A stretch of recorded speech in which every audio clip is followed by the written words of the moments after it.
Hello, hello. I know we are still in the final stages of Creep on June, but we are heading to July, and I have a new kit. It's a Christmas kit ready for Christmas in July. I know I'm not doing a collaboration for Christmas in July, but we do have a new kit available. But I thought I ought to come on and do a little demonstration for the box and explain some of the kit elements for you today. So this is just a really quick one. The box has, you need these 4 pieces and these 2 pieces here, and they form the base of the box. These are the sides of the box and these are the ends of the box. So the first thing I'm going to do is just score all of these lines, and I'll show you how this goes together. So this is the last 4 pages in the digital kit. So I'm just going to try and score this. So my box I have printed onto a 260 GSM cardstock. It makes it quite large. So I'm just going to go ahead and score all of my lines, and I will speed this up so you don't have to watch.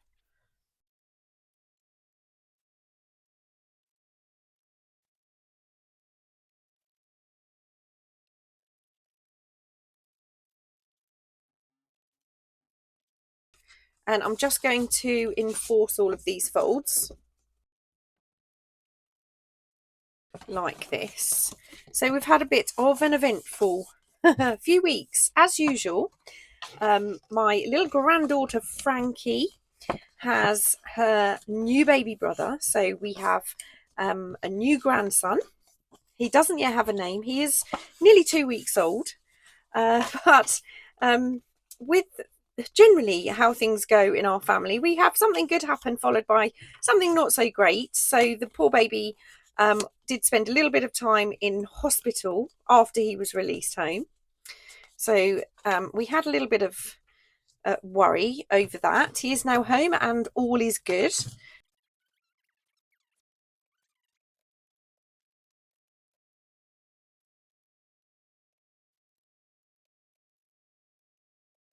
Now, because I have used quite a thick cardstock for this, there might be a little bit of trimming required.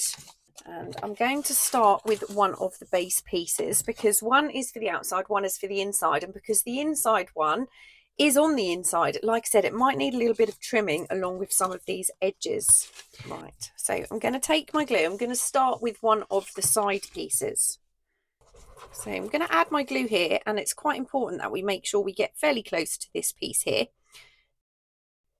like that. And then I'm going to take my base and I'm going to line that up with my side piece, like so. Just wipe away if there's any extra little pieces of glue there. And I'm going to burnish that down. I'm using art glitter glue, and like I said, this is a plain cardstock I'm using here. Right, then I'm just going to spin the whole thing around. I find it easier being right-handed to do it this way round. So just add my glue to this flap.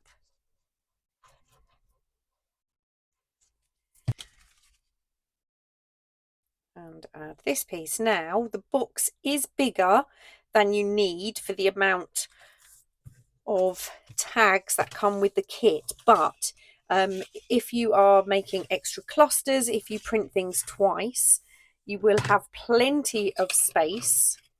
I'm going to work on the end pieces, so I'm going to glue this flap in exactly the same way.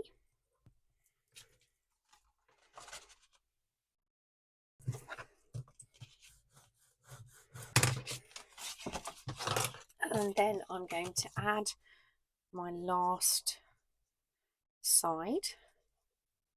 Well, this is one of the end pieces actually.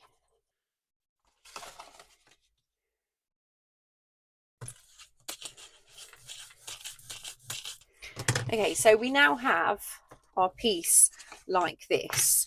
I'm just going to reinforce these edges here. Just check everything fits. Now the flaps do fit fairly snug on that base. like so. Now, if you wanted to, this is the time you would do some inking. So those are the bits you need to kind of worry about. Now I'm just going to put these flaps inside. Now again, I want to make sure I get this edge here. So I'm going to add glue to all of these 4 flaps.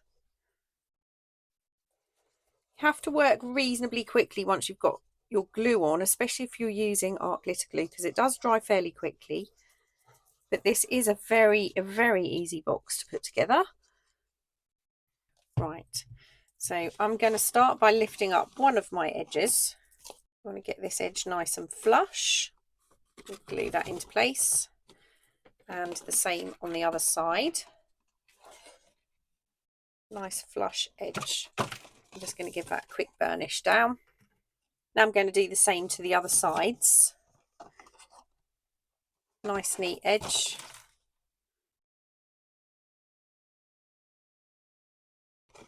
So now we have a box with our flaps like this. So I'm just going to bend these back the wrong way for a minute. Right, so I'm just going to check my corners. Everything is looking pretty lined up. We've got a little bit of a flap here, but I'm going to come back and glue that later. Right, and now what I'm going to do is just make sure this fits in without putting it into the actual box for a moment.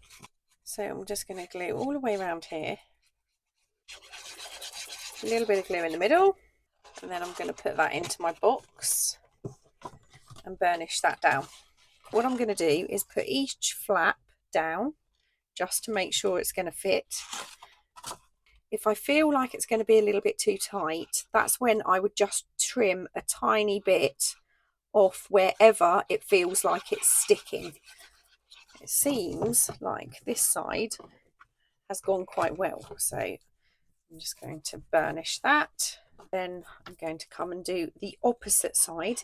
So if you start with the sides, do both sides. If you're starting with the ends, do both ends. Glue there.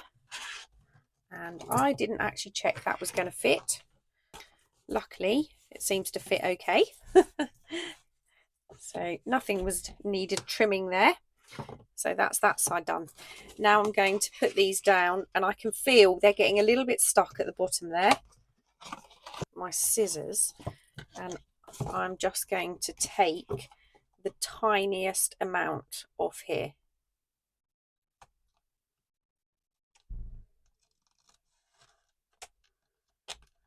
Like that.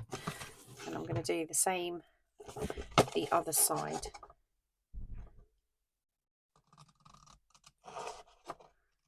Like that.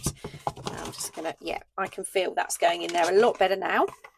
So I'm going to glue this flap, and then I will do exactly the same on the other side.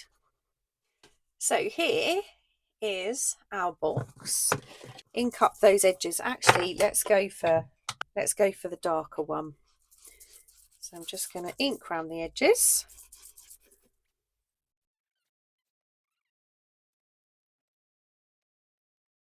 There we go.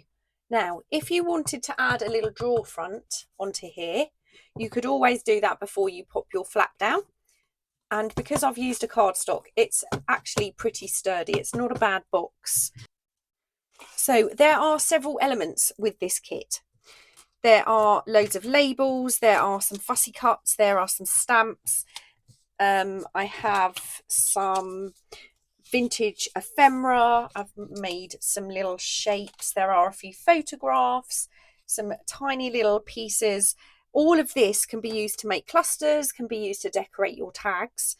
There are also a few flashcards. I haven't rounded the corners on mine yet, but those are all part of the kit. Now, I want to explain how this is going to work. So if I tip it like, if I put my tags upright and hold it like that, you can see they actually come down in stages.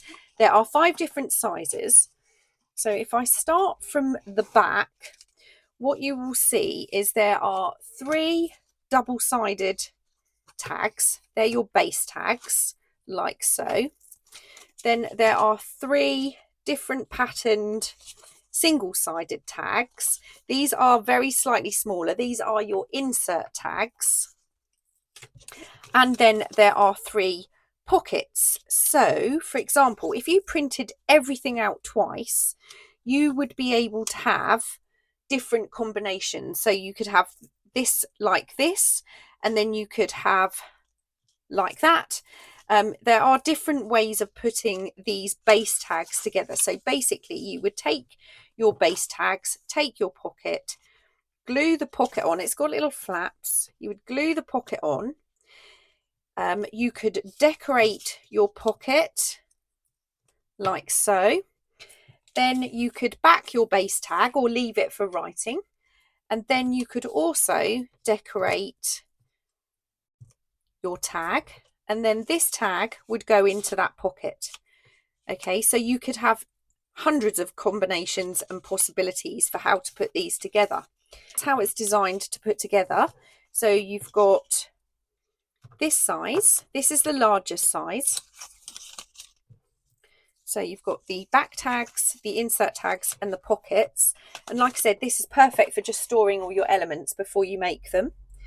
And then the next size, it's slightly smaller, but again, you've got 3 different backgrounds.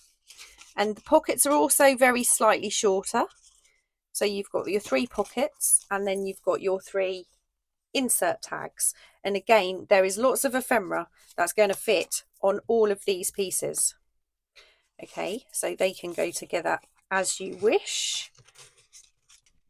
That's the second size. In the kit, they're labelled A, B, C, D and E. These base tags get smaller. You can tell the base tags because they are double-sided. And then we have the next size down, right through to the smallest ones, which are this size. So they're quite tiny. Now, if you decided you wanted to use a smaller tag or a smaller pocket on one of your larger tags, it's going to fit. It's going to be much shorter, and then you don't necessarily have to have a pocket on one of these pieces. Now, all of the base tags and pockets are exactly the same width, so that's why that works. Everything is the same width. So there are also 5 file folders with the same height. Again, they're exactly the same width, but the height is in line with the base tags. I cut mine out with the Cricut, and it actually cut them in half because there is a line to show you where to fold. So that was a little bit of an error. I'm going to use washi tape to hold these together.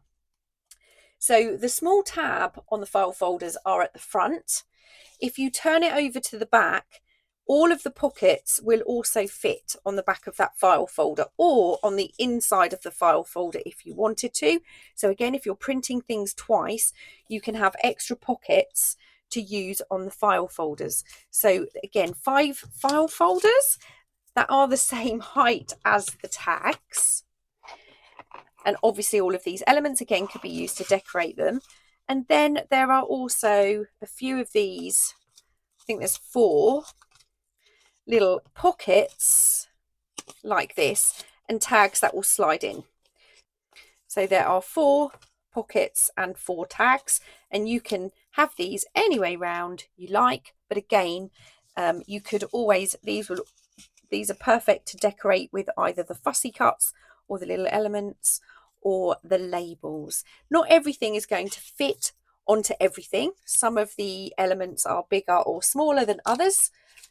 That is my digital kit for Christmas in July, which is this storage box. Now this storage box, like I said, once everything, I'm going to show you my, oh, there's another couple of pieces here.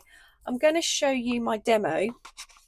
This set I have printed onto the Epson heavyweight matte photo paper. The box I have printed onto cardstock. This box is also printed onto cardstock, but this set I have printed onto cardstock also. So if I can show you the print difference, I'm just going to slide these up. So these are the 2 file folders. This is on a cardstock, This is the heavy photo paper. Now, there is a lot of difference. This is a lot sturdier than the photo paper. But I wanted to show you, when they're together, they don't take up very much room. But none of these have been decorated. And you've got room for 2 sets or lots of clusters if that's what you wanted to do. But these will also fit into your box, so you could use the box just for storage. All of this will fit into the box before you put anything together. That is how you put the box together. I know this is not really a craft video, it is literally a demonstration of how to put the box together and how the kit should be worked. There are so many, like I said, fussy cuts and labels and little pieces of ephemera. You could use it in any style Christmas project. It doesn't have to be used to put this box together, but it is a very cute little project. So that is my video today. I just wanted to come along and share that with you. The kit will be linked down below.